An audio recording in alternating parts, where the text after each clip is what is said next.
Olá! Bem-vindos a esta nossa exploração visual de hoje. Nós vamos entrar na mente e na filosofia profundamente fascinante de uma das figuras intelectuais mais interessantes do século XX, Martin Buber.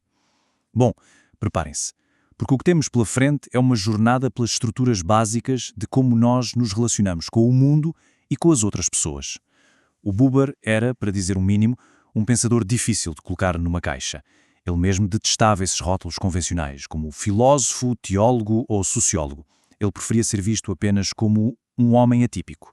E, à medida que formos avançando nesta análise, vocês vão perceber exatamente o porquê. Sabem, quando pediam ao Buber para explicar a sua doutrina, ele frequentemente recusava. A resposta dele era algo mais ou menos assim: eu não tenho doutrina, apenas aponto para algo. Pego naquilo que me escuta pela mão e levo-o até à janela, abro a janela e aponto para fora.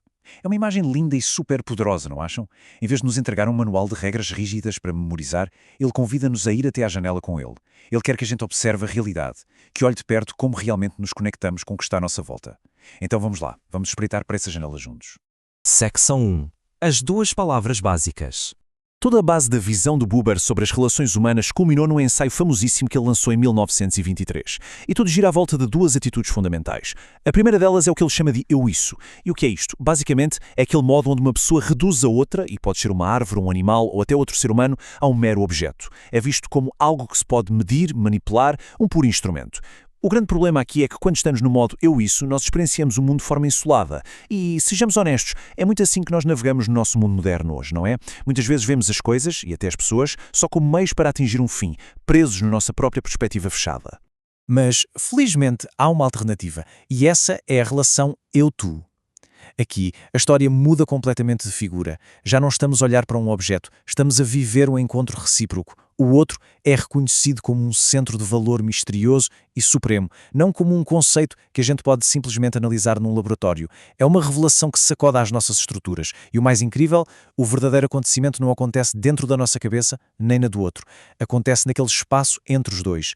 É uma mutualidade pura onde nos deixamos transformar por este encontro, seja com outra pessoa, com a natureza ou com o divino. E isto ilustra de forma brilhante a grande dicotomia da filosofia dele. Temos de um lado aquela redução fria e calculista do eu-isso, cheia de sujeitos e objetos, e do outro a transcendência maravilhosa do encontro eu-tu. Agora, o detalhe mais fascinante do Buber é que ele não achava que a gente vivia permanentemente num estado ou no outro. É mais como uma dança. A nossa existência é uma oscilação constante entre estas duas formas de estar no mundo. Um momento mágico eu-tu inevitavelmente vai solidificar e voltar a ser um eu-isso. Mas a beleza está em sabermos que esse estado pode e deve abrir-se novamente para o encontro. Secção 2. O homem por trás. Então, quem era exatamente esta mente genial que arquitetou tudo isto?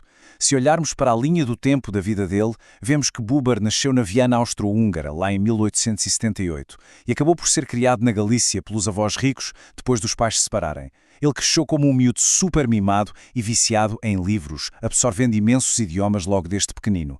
Em 1923, publica a sua grande obra-prima, O Eu e Tu, e mais tarde, em 1938, o rumo das coisas na Europa forçou-o a mudar-se para Jerusalém, onde acabou por se tornar um pilar intelectual enorme, a ensinar filosofia social. Uma vida super intensa. Mas olhem, a jornada filosófica dele começou com um episódio de pura angústia. Imaginem só, com apenas 15 anos, o jovem Buber teve uma crise existencial terrível. Ele sentia-se literalmente esmagado pela ideia de que o tempo e o espaço eram infinitos. Era algo que o paralisava. E querem saber qual foi a cura para esse tormento? Foi ler um livro de Immanuel Kant. Pois é. Ao ler Kant, Buber apercebeu-se de que o espaço e o tempo não eram coisas reais em si mesmas, mas sim formas da nossa própria percepção humana. E essa simples ideia libertou-o completamente, dando-lhe uma paz gigantesca e o que ele chamou de liberdade filosófica. No entanto, a vida real adora uma boa ironia, não é verdade? E a ironia aqui é fantástica. O grande mestre do encontro íntimo, o campeão do eu-tu, que nos ensinou a quebrar as barreiras, era na verdade um homem de fronteiras super rigorosas na vida pessoal. O Buber exigia imensa distância. Para terem uma ideia, eram raríssimas as pessoas que o podiam tratar pelo primeiro nome. Ele esperava uma deferência absoluta por parte da família, dos alunos e dos funcionários. Ou seja, ele escrevia sobre conexão total, mas no seu refúgio privado, a estrutura e a distância mandavam em tudo.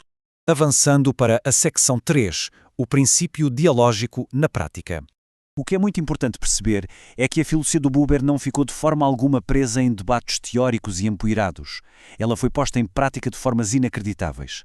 Um exemplo gigante foi a dedicação dele em traduzir a Bíblia hebraica para o alemão, juntamente com o Franz Rosenzweig.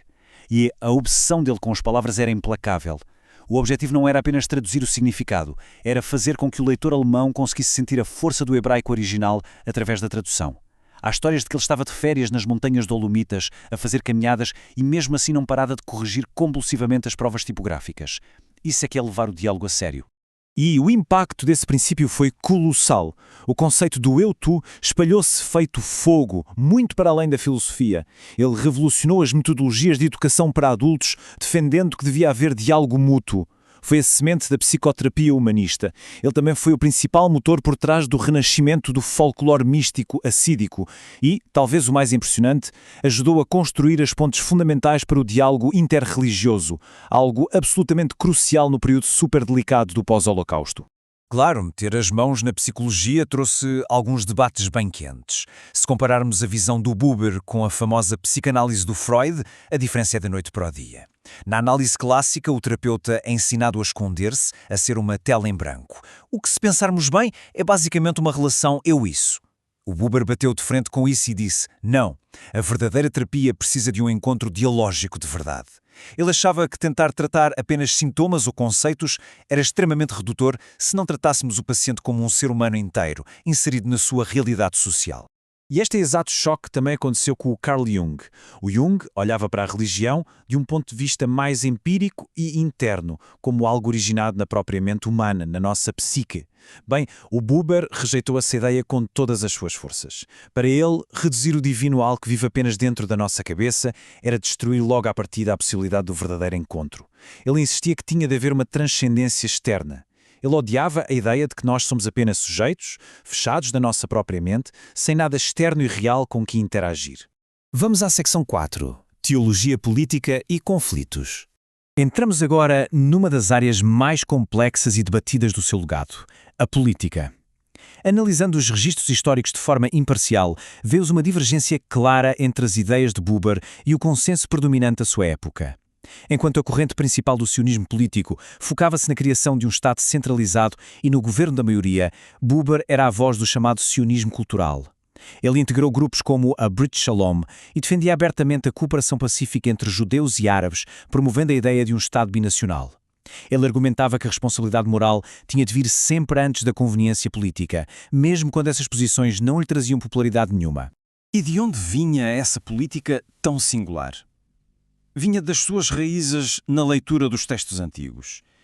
O ideal político de Buber, que era incrivelmente utópico, inspirava-se na estrutura do antigo e primitivo livro bíblico dos Juízes. Ele era fascinado pela ideia de uma igualdade humana radical. Ele rejeitava aquela soberania centralizada e autoritária, defendendo uma postura essencialmente anti-imperialista. Para ele, a verdadeira sociedade não se constrói de cima para baixo através de um Estado central, mas sim de baixo para cima, através das relações locais e verdadeiras entre as pessoas. Secção 5. Críticas e legado. Claro, uma visão tão poética e marcante não ia passar sem algumas críticas, não é? E o Buber enfrentou bastante resistência. Resumindo os grandes pontos de discórdia. Gershom Scholem argumentou que o Buber distorceu um bocado o misticismo racídico para encaixar no seu próprio otimismo. Já o Walter Kaufmann implicou com o estilo literário dele, dizendo que o eu e tu tinham um tom demasiado afetado e profético. E do lado da filosofia mais estrita, diziam que faltava ali uma base realista sólida para lidar com o mundo prático dos objetos. Portanto, embora o conceito do encontro fosse brilhante e inspirador para muita gente, deixava alguns dos académicos mais tradicionais a arrancar cabelos. E por fim, chegamos à secção 6, a janela aberta. Lembram-se da nossa janela do início? Pois bem, apesar das críticas, a sabedoria dele continua viva. Mais tarde na sua carreira, Buber juntou as peças do puzzle com uma ideia incrível chamada distância e relação. Pode soar um pouco contraditório à primeira vista, mas ouçam bem. Para conseguirmos ter uma conexão genuína com um tu, nós precisamos primeiro de reconhecer a profunda distância e a diferença total que existe entre nós e o outro. Nós não nos podemos simplesmente fundir. O outro tem de continuar a ser independente para que, exatamente naquele espaço que existe, entre nós, a relação possa finalmente florescer. Em resumo, sem distância, não há relação verdadeira. E assim, encerramos a nossa exploração de hoje. Vimos desde a objetificação fria do eu-isso até à beleza transcendente do eu-tu. E a grande pergunta que fica ao olharmos por essa janela metafórica para a nossa própria vida é esta: será que as relações no nosso dia-a-dia são de facto um encontro com um tu, ou andamos a reduzir as pessoas e o mundo a um simples isso? Fica o desafio para que todos nós tentemos estar um bocadinho mais presentes perante este mundo incrível que nos rodeia. Continuem sempre com a janela aberta. Até à próxima.